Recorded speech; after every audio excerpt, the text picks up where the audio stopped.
Hello and welcome to my weekly video blog, and today on A Vogel Talks Menopause I'm going to be talking about overthinking and irrational thoughts in the perimenopause and menopause.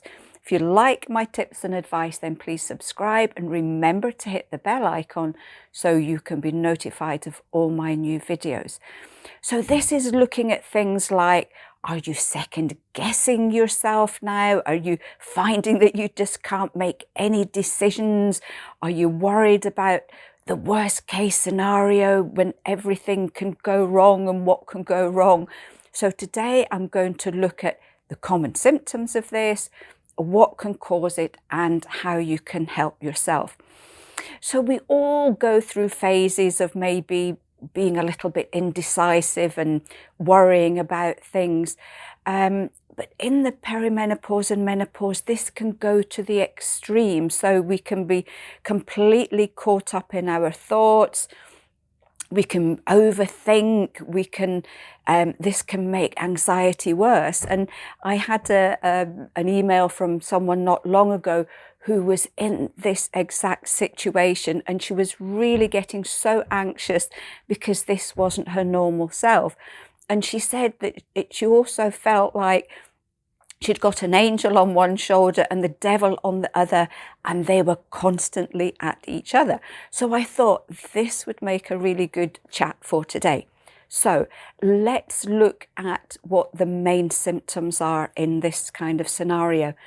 So it's about thinking too much on something. It's not just a passing thought about, things that are going on, but you're dwelling on things. You're going over and over the same scenario, the same situation. You're thinking about the same things.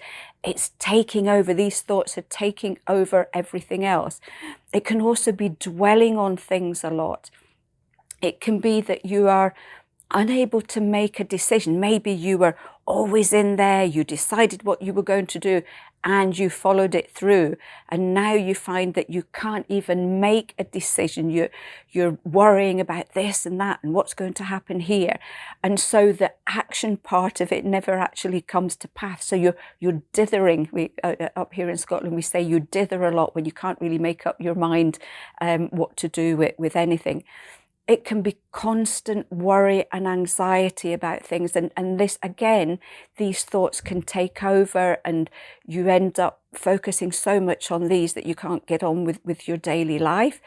It can be the fact that you can't relax at all. You can't just unwind, even when work is finished, if you're sitting down, even trying to watch TV or read, these intrusive thoughts are just coming up to the fore. And eventually these can affect your sleep, because you find that you can't sleep because these thoughts are going round and round in your head. It can be lots of worst case scenario.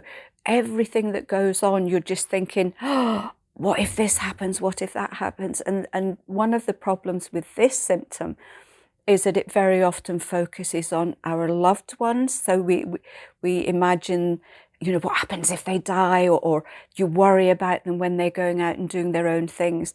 And it can also be what's happening in the world in general. I mean, look at what's going on now. And we can all imagine the worst case scenario, and that's going to have a huge impact on our daily life too. It can be about just having negative thoughts the whole time. We're just in this big negative hole where we can't see the good or the positive in anything, and we can't get out of this hole. It can also be about replaying past experiences. You sort of look back and you go, oh, could I have done that differently? Should I have done this? What if I'd done that? Oh, if only I had done this. And again, that keeps us in the past and not actually focusing on how we can help ourselves in the present. So what causes this kind of situation? So what happens, we know that we can have sort of negative thoughts now and again, but in the perimenopause and menopause, it seems to be that falling estrogen affects an area of our brain which is called the limbic brain. And the limbic brain is it's the ancient part of our brain that focuses basically on just survival. It also focuses and facilitates memory storage and retrieval. And this is very often where thoughts come in and you think, I haven't thought about that or that person for years. Why has this popped up now? So that ability to store memory and keep the lid on it decreases, and all sorts of things from the past can crop up. It also helps, the limbic brain also helps to establish emotional states. And when that gets a little bit weaker, then a lot of subconscious information and emotions can suddenly break through and appear in the present as well. And also the limbic brain is associated with our flight or fight mechanism. And for those of you that have been watching a while, I mention flight or fight a lot because very often our nervous system gets stuck in the flight or fight, and that can have quite a profound effect on our emotion and also our physical states. So what can you do in this situation? I think one of the best things is to do journaling. It's when these thoughts get stuck in our brain and they go round and round and round and we can't stop them. So writing things down, a lot of people find before they go to bed, it's a nice thing to do, is just to put down all the negative things that have been bothering you, so you're letting them go. And then you end this by putting positive things, something nice that happened during the day, something positive that you can fall asleep to rather than all these negative thoughts. It can be looking about distractions. So if you find that you've got a lot of free time and this is when things pop up, is to look at doing different things. Try reading, going for a walk, start a new hobby, anything that's going to help you focus on the here and now instead of what was going on in the past.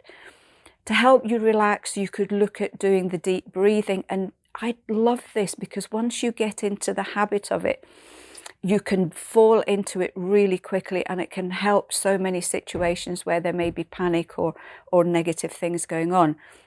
So it's a really simple one. You just breathe in slowly for 4, hold for 1, breathe out for 4, hold for 1, and maybe do that about 10 times. And that can just help to calm you down and bring you back into the present.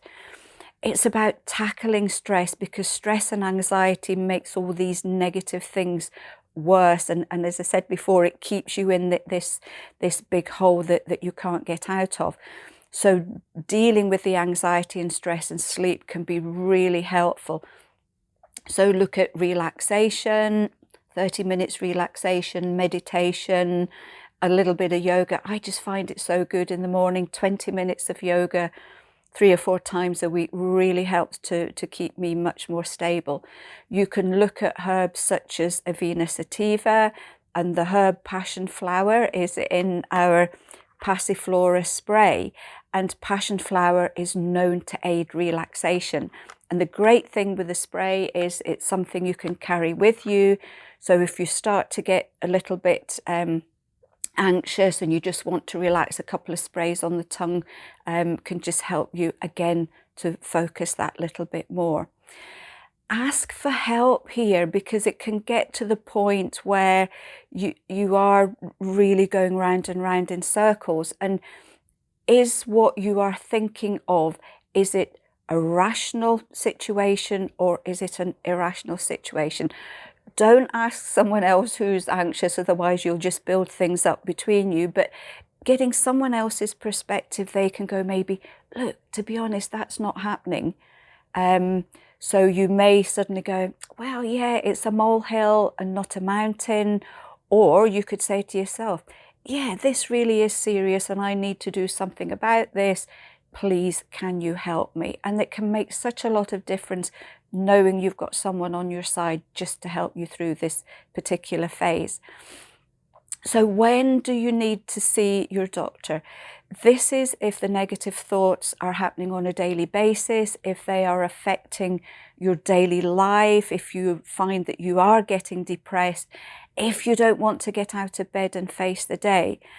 And the other thing that can happen, and I mentioned this before about things coming from the past, and we do know that if you've had a very traumatic childhood, if something really traumatic has happened that you have tried to suppress, then very often, because of everything that's going on, these thoughts and scenarios can come back and they can cause a huge amount of distress. So this is the point where you need to seek advice, maybe get counselling or do things like CBT just to help yourself get back in control.